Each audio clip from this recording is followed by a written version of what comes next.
In this session, we're going to generate a graph with the Desmos graphing calculator. So we're going to use the data set that was previously curated for the assigned state with measurements of influenza-like illness.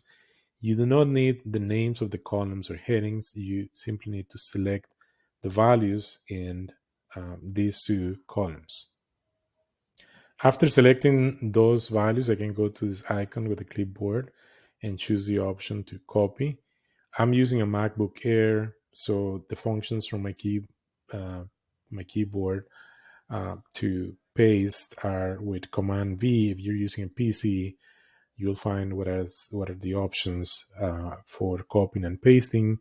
So now I go to the tab with the Desmos graphing calculator. I put the cursor on the first space there, and I do Command V, and then that will paste the data. So there's a lot of data points here. There are two columns automatically called X of 1 for the time step and Y of 1 for the measurement of influenza-like illness. And you can see on the right side the data points displayed there. Now, suppose I repeat the same process, but only for a subset of the data, which is what I have done here in this tab. There are a lot fewer points. And now I'm going to go directly below the data, and I'm going to type a formula there. So I could type anything I want here, like, I don't know, 3x plus 1 or something like that.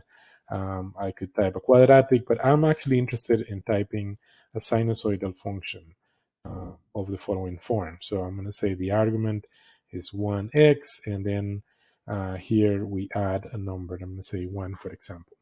So now I'm going to modify that number we're adding there at the end. But before I do that, let me modify this number here. What happens if this were something like 80, for example, or maybe even like 95 there as amplitude. And then I'm going to add a number here that I'm going to call L. So that letter L appears.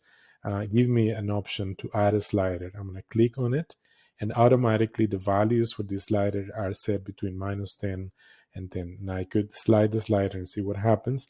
Then I'm going to click on one of those values, and I could specify values of my choice, a minimum value and a maximum value. And then I put a cursor outside of it, and I can play around with this slider, and I see how the graph is changing. So if I wanted both the data set and the graph to appear, I would leave this as is. You can see that next to the formula, there is a circle with a color red, and for the data set, there is a circle with Y1 color purple. If I click on these circles, I can select and unselect what appears in the graph, similar for the formula there. So if I want both of things to appear in the graph, then both circles are to stay on. If I only want one of them at a time, then I can unselect. And this is how we construct graphs in Desmos with the Desmos graphing calculator using data and using formulas.